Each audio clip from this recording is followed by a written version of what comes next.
میرے پروردگار مجھے ایک ایسا بیٹا دے دے جو نیک لوگوں میں سے ہو۔ چنانچہ ہم نے انہیں ایک بردبار لڑکے کی خوشخبری دی۔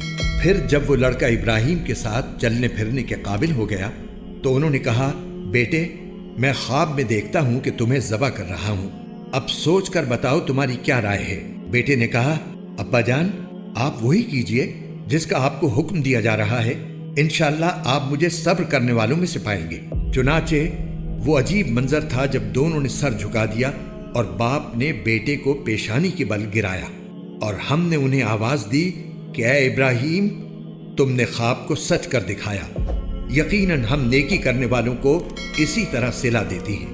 یقیناً یہ ایک کھلا ہوا امتحان تھا، اور ہم نے ایک عظیم ذبیحے کا فدیہ دے کر اس بچے کو بچا لیا۔ اور جو لوگ ان کے بعد آئے ان میں یہ روایت قائم کی کہ وہ یہ کہا کریں کہ سلام ہو ابراہیم پر، ہم نیکی کرنے والوں کو اسی طرح صلہ دیتی ہیں۔ یقیناً وہ ہمارے مومن بندوں میں سے تھے